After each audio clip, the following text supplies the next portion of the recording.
মনোবীক্ষণ polyclinic, চিকিৎসার জগতে এক দশক। এখন এখানে সব বিষয়ে ডাক্তারবাবু একসাথে তলায়। ফোন করুন 7477999515 এই নম্বরে। লোকসভা ভোট মিটতেই 21শে জুলাইয়ের প্রস্তুতি তৃণমূল নেতৃত্বে। শনিবার জঙ্গিপুর সাংগঠনিক জেলা তৃণমূলের প্রস্তুতি বৈঠকে দ্বন্দ্ব ভুলে সকলকে একসাথে শহীদ দিবসের প্রস্তুতিতে নামার বার্তা তৃণমূলের। 21শে জুলাই শহীদ দিবসে প্রস্তুতি বৈঠকে দলীয় দ্বন্দ্ব ভুলে সকলকে একসাথে শহীদ দিবসের প্রস্তুতিতে নামার বার্তা জেলা তৃণমূলের। লোকসভা ভোটের পর জেলা তৃণমূল নেতৃত্বকে আবার বৈঠকে দেখা গেল। এদিন বৈঠকে লোকসভা ভোটে তৃণমূল প্রার্থী জয়ী হলেও পৌরসভা এলাকাগুলিতে খারাপ ফল নিয়ে প্রশ্ন তোলেন তৃণমূল নেতৃত্ব।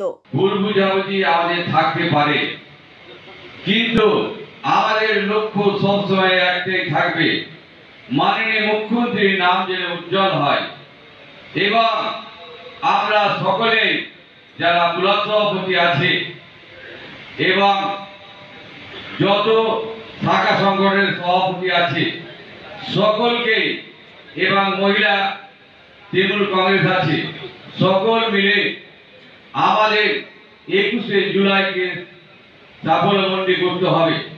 আমাদের কিছু জায়গা খারাপ হয়েছে, বিশেষ করে যত পুরসভা আছে পুরসভায় আমরা প্রচুর কাজ করা সত্ত্বেও মানুষের কাছে থাকা সত্ত্বেও প্রচুর মানুষ তারা আমাদেরকে বিদ্রোহ করেছে। কেন জানি না, একটা বলে নাই অনেকগুলো পুরসভায়, কিন্তু পুরসভায় প্রচুর কাজ হয়েছে এইটুকু আমরা বলতে পারি।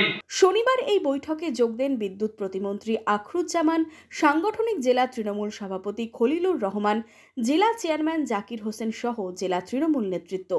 শহীদ দিবসে কলকাতার ধর্মতলার সভায় কিভাবে লোক যাবে তা নিয়ে বিস্তারিত আলোচনা হলো বৈঠকে। পাশাপাশি বুথ স্তর থেকে কিভাবে আরো বেশি সংখ্যক লোক আনা যায় সভায় তা নিয়েও ব্লক ও অঞ্চল নেতৃত্বকে বার্তা দিলেন জেলা তৃণমূলের নেতারা।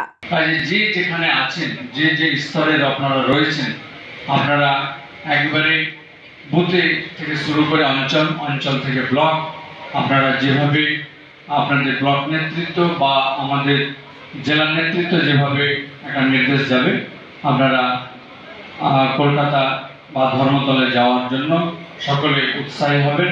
আমি এটা সকলের কাছে আশা রাখি।